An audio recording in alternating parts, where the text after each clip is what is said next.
London में मकान मालिक अपनी किराए पर दी जाने वाली संपत्तियों को धड़ाधड़ बेच रहे हैं। प्रॉपर्टी पोर्टल राइटमूव द्वारा प्रकाशित आंकड़ों से पता चला है कि ब्रिटेन की राजधानी में वर्तमान में बिक्री के लिए उपलब्ध घरों में से करीब एक तिहाई पहले किराए पर दिए गए थे। यह उछाल यूके में किराए की संपत्तियों की बिक्री में व्यापक वृद्धि को दर्शाता है। जानिए क्या है कारण। यूके की लेबर सरकार द्वारा टैक्स में की जाने वाली संभावित वृद्धि ने कभी आकर्षक इन्वेस्टमेंट सेक्टर पर और दबाव डाला है। राजधानी में वर्तमान में बिक्री के लिए उपलब्ध घरों में से करीब एक तिहाई 29% पहले किराए पर दिए गए थे। राइटमूव के मुताबिक यह उछाल यूके में किराए की संपत्तियों की बिक्री में व्यापक वृद्धि को दर्शाता है, जहां राष्ट्रव्यापी लिस्टिंग में से 18% पहले किराएदार थे। राइटमूव ने कहा कि यह अभी तक स्पष्ट नहीं है कि ये आंकड़े मकान मालिकों द्वारा बड़े पैमाने पर पलायन की ओर इशारा करते हैं, बल्कि खरीदकर किराए पर दिए जाने वाले क्षेत्र की अपील में धीरे धीरे गिरावट की ओर इशारा करते हैं। राइटमूव ने कहा कि बिक्री के लिए पूर्व किराए की लिस्टिंग का पिछले 5 साल का औसत 14% था, जबकि 2010 में बाजार में पूर्व किराए की संपत्तियों का अनुपात 8% था। इसमें इस बात पर प्रकाश डाला गया कि यहाँ टैक्स वृद्धि हो सकती है, जिसमें पूंजीगत लाभ टैक्स (CGT) में संभावित वृद्धि भी शामिल है, जिसकी वजह से बिक्री में वृद्धि इजाफा देखने को मिल रहा है। प्रधानमंत्री कीर स्टारमर ने पहले ही चेतावनी दी है कि अक्टूबर का बजट दर्दनाक होगा, क्योंकि सरकार ने कहा था कि जुलाई में पदभार संभालने के बाद उसे पब्लिक फाइनेंस में 22 अरब पाउंड ($29 अरब) का लीकेज मिला था। CNBC के मुताबिक रीव्स ने जुलाई में कहा कि अपनी खर्च योजना पर दबाव डालने से इनकार कर दिया है। उन्होंने कहा कि ऐसे मामले बजट के लिए उचित हैं।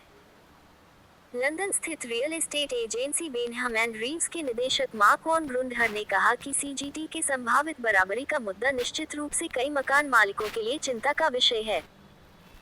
उन्होंने कहा कि अगर लेबर सरकार इस पर अमल करती है, तो इससे औसत मकान मालिक द्वारा चुकाए जाने वाले टैक्स में उल्लेखनीय वृद्धि हो सकती है, जब उनके लिए इस क्षेत्र से बाहर निकलने का समय आएगा।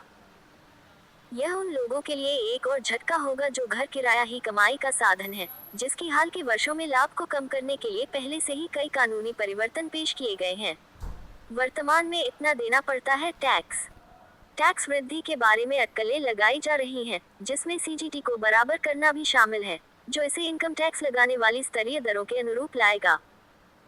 वर्तमान में खरीद कर किराए पर देने वाले मकान मालिकों को अपनी संपत्ति की बिक्री पर बेसिक रेट टैक्सपेयर्स के लिए 18% की एक समान दर का भुगतान करना पड़ता है, और हाई रेट वाले टैक्सपेयर्स के लिए 28% का भुगतान करना पड़ता है।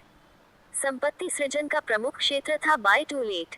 यूके का बाय टू लेट मार्केट जो कभी संपत्ति सृजन का एक प्रमुख क्षेत्र था, हाल के वर्षों में दबाव में आ गया है, क्योंकि संपत्ति निवेशकों के लिए टैक्स राहत सहित कई प्रोत्साहनों को निरस्त कर दिया गया है।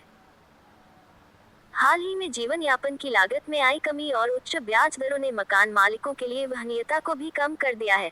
साथ ही 2023 में नए बाय टू लेट मॉर्गेज स्वीकृतियों की संख्या में करीब 3 दशक पहले शुरू किए जाने के बाद पहली बार कमी आई है।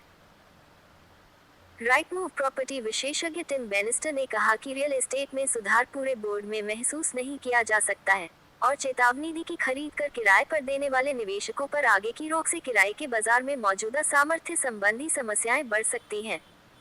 उन्होंने कहा, एक स्वस्थ निजी किराए के क्षेत्र को किराएदारों को घरों का अच्छा विकल्प प्रदान करने के लिए मकान मालिक के निवेश की जरूरत होती है। उन्होंने कहा कि हमने पिछले कुछ वर्षों में देखा है कि आपूर्ति और मांग का असंतुलन किराए में वृद्धि में कैसे योगदान दे सकता है। इसलिए चिंता की बात यह है कि किराए के क्षेत्र को छोड़ने के बजाय मकान मालिकों को इसमें बने रहने के लिए प्रोत्साहित किए बिना किराएदार ही इसकी कीमत चुकाएंगे।